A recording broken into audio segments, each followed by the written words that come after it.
Hello दोस्तों, NCERT गणित कक्षा 10वीं में आप सभी का स्वागत है। आज हम करने वाले हैं उदाहरण 1।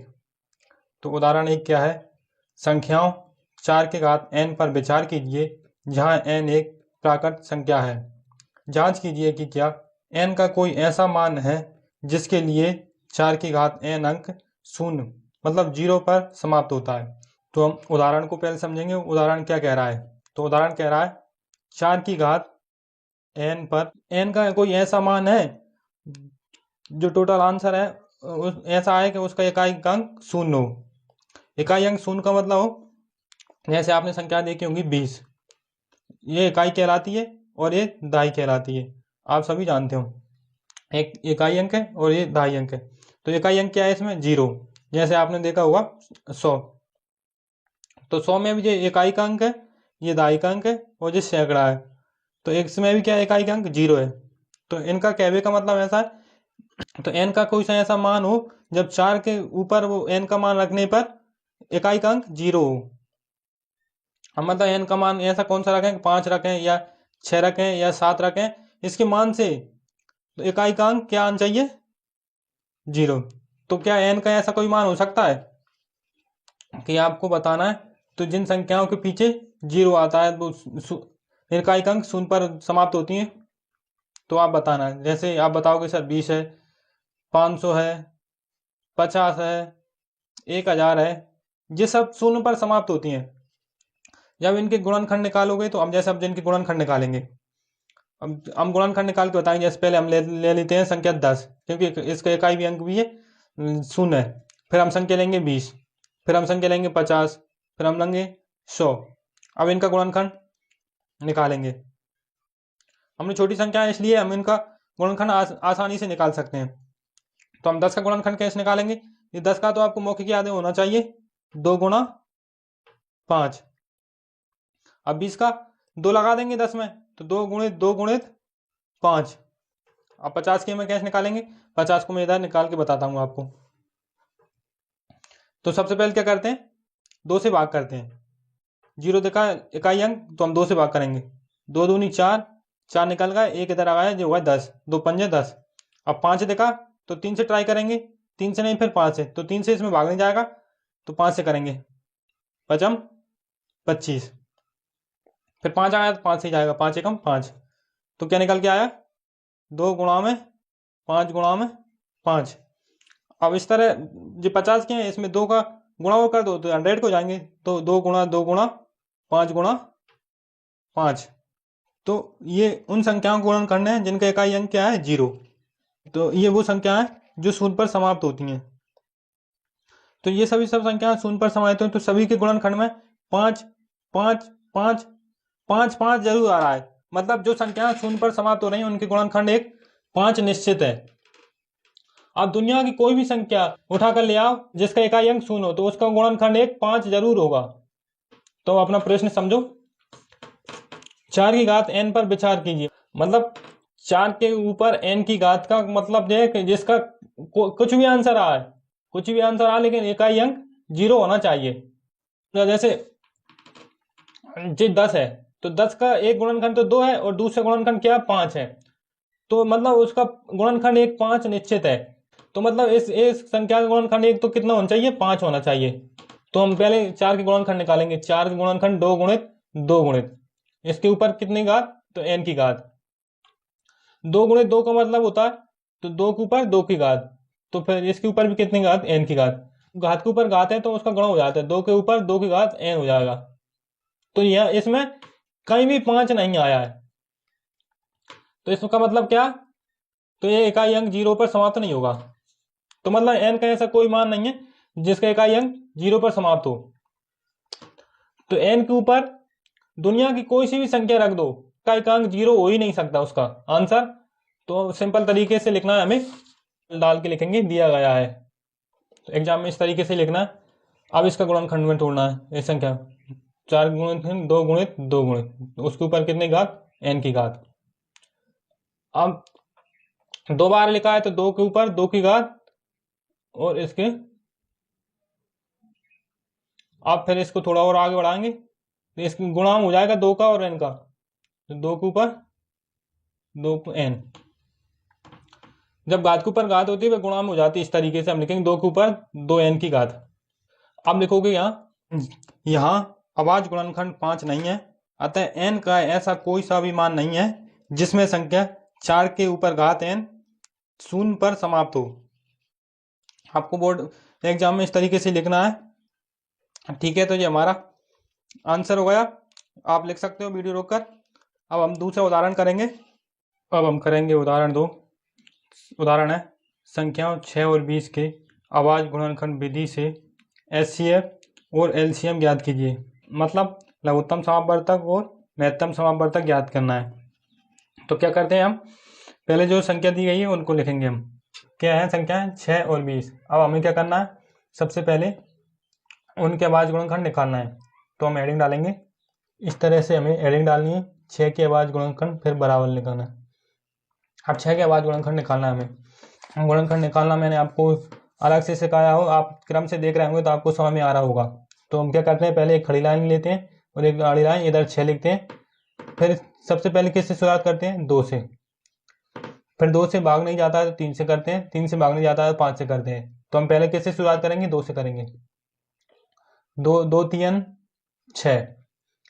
अब 3 आया, 3 में से 3 का जाएगा, 3 एकम 3। अब ये 6 के अभाज्य गुणनखंड लेके हुआ है। अब क्या है, 2 गुणा में 3। अब हम एडिंग डालेंगे 20 के अभाज्य गुणनखंड। इस तरह से लिखेंगे 20 के अभाज्य गुणनखंड बराबर लगाएंगे। अब 20 के गुणनखंड निकालेंगे हम। तो सबसे पहले संख्या जो 20 है वो लिख लेनी है, फिर एक खड़ी लाइन और एक आड़ी लाइन। अब हमें का अंक क्या देखा, 0 देखा। मैंने कहा था अब 0 देखे, 2 देखे, 4 देखे, 6 देखे, 8 देखे, तो इनमें 2 से भाग जाएगा ही जाएगा। और तो हम 2 से भाग करेंगे। 2 के भाग का मतलब क्या होता है, आधा करना। तो 20 का आधा कितना हो जाएगा, 10। अब फिर 2 से करेंगे, 2 का कितना होगा, 2 से भाग करने पर 10 का कितना हो जाएगा, आधा। तो कितना हुआ, 5। 5 में सिर्फ 5 का ही आएगा, तो 5 एकम 5। तो जो 20 के बाद गुणनखंड के निकल के आए, 2 गुणा में 2 गुणा में 5। फिर हम इसको दूसरे तरीके से कैसे लिखते हैं, तो 2 बार रिपीट हुआ तो 2 के ऊपर 2 की घात लगा देंगे और गुणा में 5। अब 6 के गुणनखंड निकाल लिए और 20 के गुणनखंड निकाल लिए। अब क्या करना है, और HCF निकालना है और फिर LCM निकालना है। तो सबसे पहले हम LCM निकालेंगे। तो क्या लिखोगे, LCM। LCM किसका LCM, तो 6 और 20 का LCM। तो हम क्वेश्चन में लिखेंगे 6 और 20। अब बराबर लगा देंगे। LCM कैसे निकालते हैं मैंने आपको बताया। पहली संख्या गुणनखंड से शुरुआत करते हैं और आखिरी गुणनखंड की आखिरी संख्या तक लिखते हैं। लिखना सभी को है, तो सबसे ऊंची घात को लिखना है। सबसे ऊंची घात को लिखना है और लिखना सभी को है। जैसे 2 यहाँ पे और 2 यहाँ पे, तो 2 की सबसे ऊंची घात कौन सी होगी, 2 के ऊपर 2 की घात। तो हम यहाँ से लिखना शुरू करेंगे और यहाँ तक लिखेंगे। तो हमें पहले सबसे 2 देखा, तो हमने 2 से पूछा तेरे से उच्चतम घात है, तो 2 ने कहा मेरे से उच्चतम घात नीचे है। तो इसको नहीं लिखेंगे, 2 के ऊपर 2 की घात को लिखेंगे हम। मतलब जो सबसे बड़ी घात है उनको लिखना है गुणा में। अब 2 तो नहीं लिखना है, 2 लिखा गया। अब क्या लिखना है, 3। 3 नीचे नहीं है, सब श्रेष्ठ 3 ही माना जाएगा। अब इधर आए तो ये तो लिख चुका है, तो अब 5 को लिखना है। 2 के ऊपर 2 घात का मतलब होता है 2 गुणा में 2। तो क्या होगा, 2 गुणा में 2 4 होगा। 4 गुणित 3 गुणित 5, 5 3 15, 15 चौके 60। तो LCM क्या निकल के आ गया, हमारा 60 LCM निकल के आ गया। अब क्या निकालना है, हमें HCF निकालना है। अब एडिंग डालेंगे हम HCF। अब HCF क्या कहता है, दोनों संख्याओं के अभाज्य गुणनखंड जो ओवेनेस्ट होता है, जो सबसे कॉमन होता है और उनमें भी सबसे छोटी घात। इन दोनों में कौन कॉमन है, तो आपने कहा 2 कॉमन है। घात भले ही हो, लेकिन घात से हमें कुछ लेना देना नहीं है, हमको सिर्फ संख्या देखना है। तो आप कहोगे इसमें 2 है और इसमें 2 है, इसमें 3 है, फिर इसमें 3 नहीं है, इसमें 5 है तो इसमें 5 नहीं है। तो सिर्फ हमारा कॉमन कौन हो जाएगा, 2। तो सबसे छोटा कौन है इन दोनों में, तो आप कहोगे 2 सिर्फ। तो 2 ही है सिर्फ ओवेनेस्ट। अब सबसे छोटी संख्या लिखना है। HCF कहता है दोनों में कॉमन हो और सबसे छोटी हो। जिसकी घात सबसे छोटी हो। तो 2 के ऊपर कोई घात नहीं है, सिर्फ 2 ही छोटा माना जाएगा। तो हमारा एचसीएफ क्या निकल के आ गया है, सिर्फ 2। तो एलसीएम क्या निकल के आ गया है, 60, और एचसीएफ क्या निकल के आ गया है, 2। 60 क्या है वह छोटी से छोटी संख्या है, इन दोनों से विभाजित हो सकती है। और एचसीएफ क्या है, 2, वह सबसे बड़ी संख्या है 2, जो इन दोनों में कॉमन है। तो हम एक फिनिश लाइन लिखेंगे, एक इस तरीके से आप फिनिश लाइन लिखेंगे। संख्या 6 और 20 का एलसीएम 60 और एचसीएफ 2 है। अब हम उदाहरण तीसरा करेंगे। तीसरा उदाहरण है, अभाज्य गुणनखंड विधि द्वारा 96 और 404 का एचसीएफ ज्ञात कीजिए और फिर इनका एलसीएम ज्ञात कीजिए। मतलब पहले हम इनका एचसीएम निकालना है, फिर इनका एलसीएम ज्ञात करना है। कौन सी संख्या, 96 और 404 का। तो हम पहले क्या करते हैं, इन संख्याओं को लिखते हैं। हमें संख्या लिखनी 96 और 404। जब भी एलसीएम और एचसीएफ ज्ञात करना है तो हमको सबसे पहले अभाज्य गुणनखंड निकालना है इनके। ठीक है, तो हम इनके पहले अभाज्य गुणनखंड निकालेंगे। तो हम हेडिंग लिखेंगे 96 के अभाज्य गुणनखंड। ठीक है, हमने लिखे 96 के अभाज्य गुणनखंड। अब हम 96 के अभाज्य गुणनखंड निकालेंगे। ठीक है, तो क्या लिखेंगे इधर 96, और फिर एक खड़ी लाइन खींचेंगे हम और एक आड़ी लाइन। हमको लास्ट में 6 देखा तो हम कैसे भाग करेंगे, 2 से करेंगे। तो 2 चौके 8, 9 थे 8 चले गए, 1 बचा, कितने हो गए, 16 हो गए। तो 2 अट्टे 16। हम फिर 2 से करेंगे, 2 दूनी 4, 2 चौके 8। फिर हम 2 से करेंगे तो 2 एकम 2, 2 दूनी 4। फिर हम 2 से करेंगे, 2 छंके 12, और 2 से 2 तीन 6। अब 3 आ गया, 3 सिर्फ 3 से ही जाएगा, 3 एकम 3। तो 96 के अभाज्य गुणनखंड निकल क्या है, 2 गुणा 2 गुणा 2 गुणा 2, फिर गुणा 2, फिर गुणा 3। क्या निकल क्या है, 2 गुणा 2 गुणा 2 गुणा 2, कितनी बार है, 1 2 3 4 5 बार। 1 2 3 4, फिर हम लिखेंगे इधर 2 गुणा में, फिर हम 3 करेंगे। ठीक है, अब इनको दूसरा रूप क्या है, 2 कितनी बार है, 5 बार है। तो 2 के ऊपर 5 की घात लगा देंगे और फिर गुणा में 3। ठीक है, ये 96 के अभाज्य गुणनखंड निकल के आया। अब हम हेडिंग डालेंगे 404 के अभाज्य गुणनखंड। अब हम 404 के अभाज्य गुणनखंड निकालेंगे। किस तरह निकालते हैं, एक खड़ी लाइन लेते हैं हम, एक फिर आड़ी लाइन, और लास्ट में 4 देखा तो हम 2 से भाग करेंगे। 2 दूनी 4, 0 का 0, और 2 दूनी 4। फिर 2 से करेंगे तो 2 एकम 2, 0, 2 एकम 2। अब यहाँ 101 आ गया, 101 सिर्फ 101 से ही कटेगा, 101 तो एक बार में कट जाएगा। तो हमारे 404 के बाद गुणनखंड निकल के क्या है, 2 गुणा में 2, फिर गुणा में 101। इनको एकत्रित रूप कैसे लिखेंगे हम, 2 बार है तो 2 के ऊपर 2 की घात और 101, इस तरीके से। तो पहले हमें क्या करना है, इनका एचसीएफ ज्ञात करना है, मतलब हाईएस्ट कॉमन फैक्टर, महत्तम समापवर्तक। तो हम हेडिंग डालेंगे एचसीएफ किस किस का, 96 और 44 का। हमने हेडिंग डाली एचसीएफ 96 और 404 का। एचसीएफ मतलब हाईएस्ट कॉमन फैक्टर, महत्तम समापवर्तक निकालना है। तो महत्तम समापवर्तक निकालने के लिए क्या करना है, इन दोनों में देखना है कॉमन क्या है। पहली संख्या के गुणनखंड में और दूसरी अभाज्य संख्या के गुणनखंड में हमें देखना है इन दोनों में उभयनिष्ठ कौन है, मतलब कॉमन कौन है। तो हमने देखा 2 है, 3 इसमें नहीं है और 101 इसमें नहीं है, तो 2 है। तो घातों को नहीं देखना है, पहले हमें संख्या को देखना है। तो 2 है तो हमने 2 को लिखना है। अब एचसीएफ के मुताबिक क्या होता है, सबसे छोटी घात को लिखना है। तो सबसे छोटी घात कौन सी है, 2 के ऊपर 5 की, या फिर 2 के ऊपर 2 की घात। तो हम 2 के ऊपर 2 की घात, तो 2 के ऊपर 2 की घात का मतलब क्या होता है, 2 गुणा 2 तो 4। तो एचसीएफ कितना निकल के आ गया हमारा, 4। तो आप उदाहरण कहने का मतलब क्या है, पहले एचसीएफ ज्ञात करना है, फिर इनका एलसीएम ज्ञात करना है। तो अब हम एचसीएफ निकाल लिया 4। अब एलसीएम हम दूसरी विधि से भी निकाल सकते हैं। तो वो कौन सी विधि है, ये इसका सूत्र है, दोनों संख्याओं का गुणनफल बराबर एलसीएम गुणित एचसीएफ। आप इसको याद कर सकते हैं, दोनों संख्याओं का गुणनफल, कौन कौन सी दोनों संख्या, 96 और 404 का। तो हम लिखेंगे इधर 96 गुणित 404। अब बराबर क्या लिखना है, एलसीएम। तो एलसीएम तो हमें निकालना है, तो एलसीएम ऐसा ही लिखेंगे, एलसीएम गुणा में HCF, तो HCF कितना है हमारा 4 है। ठीक है, अब ये 4 इधर आ जाएगा बटे में, तो किस तरीके से लिखे हैं 96 गुणा में 404 और बटे में 4 गुण बराबर क्या है LCM।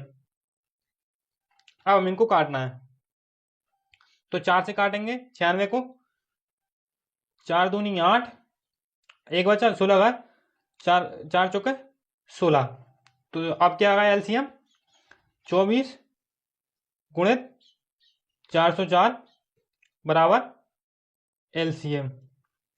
अब इनको गुणा करेंगे हम, पहले बड़ी संख्या 404, फिर गुणा में छोटी संख्या 24। अब 4 का 4 बार पढ़ा पड़ेंगे, तो 4 का 4 बार में 4 चौके 16 की 6 हाथ की आई 1। अब 4 का 0 पढ़ेंगे तो 0 की 0 और 1 1, फिर 4 चौके 16। ठीक है, फिर 2 का 4 में पढ़ेंगे तो 4 दूनी 8, 0 का 0 और 4 दूनी 8, तो 6 का 6, 8 और 1 9, फिर 6 फिर 9, तो कितना आएगा हमारा LCM सॉरी 96 तो हम लिखेंगे 96 बराबर LCM में हमारा LCM निकल के आ गया। ठीक है, अब हम एक फिनिश लाइन लिखेंगे, 96 और 404 का LCM और HCF। इस तरीके से हम एक फिनिश लाइन लिखेंगे। संख्या 96 और 404 का HCF हाईएस्ट कॉमन फैक्टर 4 है और LCM मतलब लघुत्तम समापवर्तक 96 है। आगे बढ़ते हुए हम करेंगे उदाहरण 4। सवाल दिया गया है कि संख्या 672 और 120 का अभाज्य गुणनखंड विधि द्वारा HCF और LCM ज्ञात कीजिए। तो इस बार हमें 3 संख्याएं दी गई हैं, 672 और 120। सबसे पहले हमें HCF निकालना है और फिर LCM निकालना है, जैसा कि हम करते हैं। और हम लिखेंगे दी गई संख्याएं, तरीके से लिख लेंगे। फिर हमें जो 3 संख्याएं दी गई हैं उन्हें लिखेंगे, 672 और 120। चाहे हमें HCF ज्ञात करना हो या फिर LCM ज्ञात करना हो, हमें इन संख्याओं का गुणनखंड निकालना ही पड़ेगा। तो हम इनका गुणनखंड निकालेंगे, तो पहले हम एडिंग डालेंगे 6 के अभाज्य गुणनखंड, इस तरीके से हम लिख लेंगे और अब 6 के गुणनखंड निकालेंगे। अब हम 6 के अभाज्य गुणनखंड निकालेंगे, तो जैसे 6 के अभाज्य गुणन आपको मौखिक याद होना चाहिए, 2 गुणा 3, ये 6 के अभाज्य गुणनखंड है।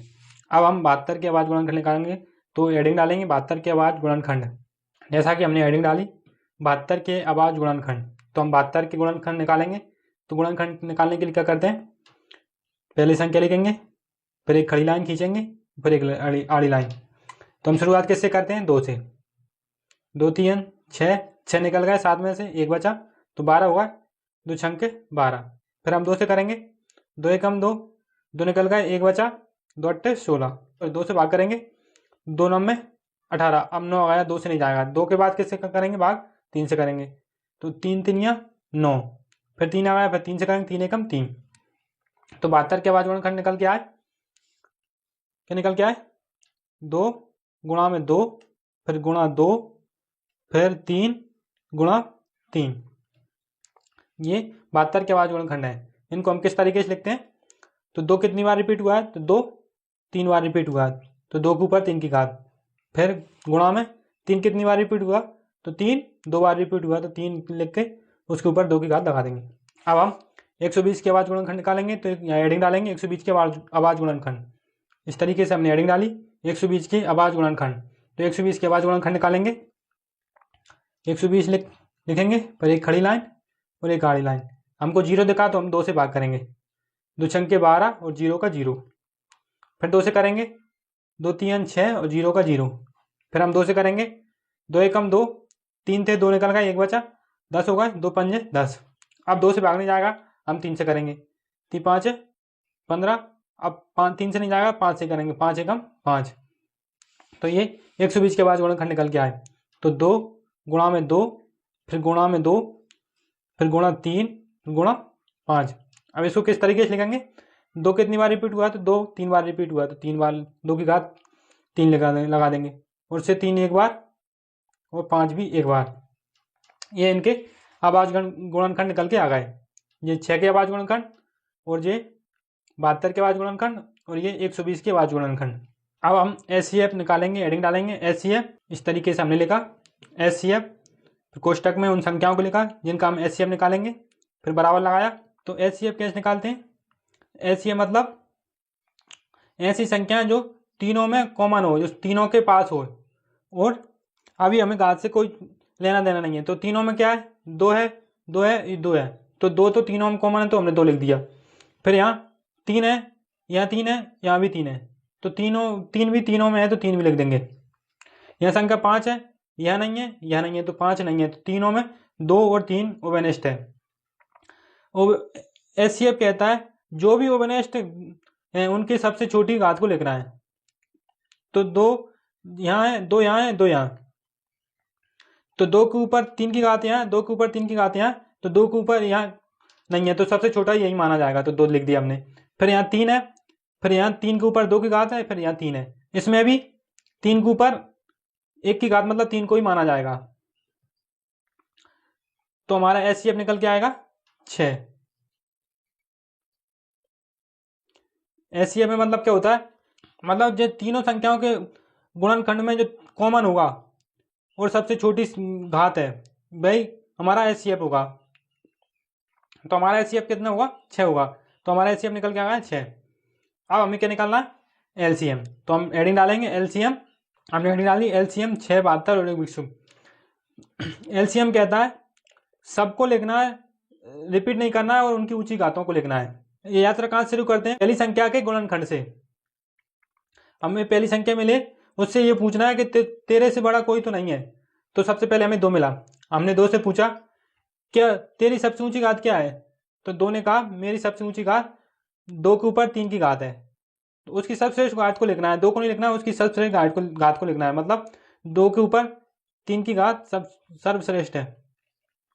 3 से हम 3 पे पहुंचे, तो 3 ने कहा मेरे सर्वश्रेष्ठ 3 के ऊपर 2 की घात है, तो हमने 3 के ऊपर 2 की घात को लिखा।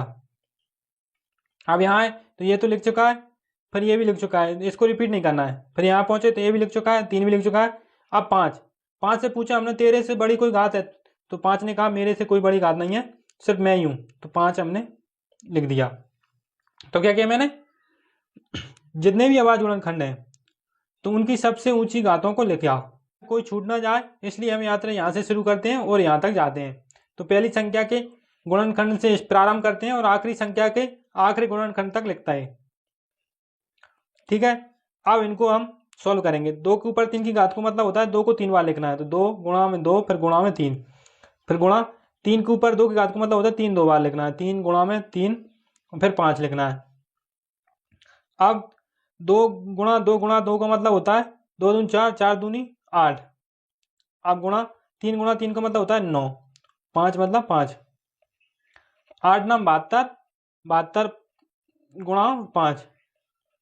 अब 5 का पहाड़ा पढ़ेंगे, 5 दूनी 10 की 0, हाथ किया 1, 5 7 35 और 1 36, 360 हमारा HCF निकल के आ गया। सॉरी LCM निकल के आ गया 360 हमारा। अब हम फिनिश लाइन लिखेंगे। हमने फिनिश लाइन लिखी, अतः संख्या 6, 72, 120 का LCM 360 और HCF 6 है।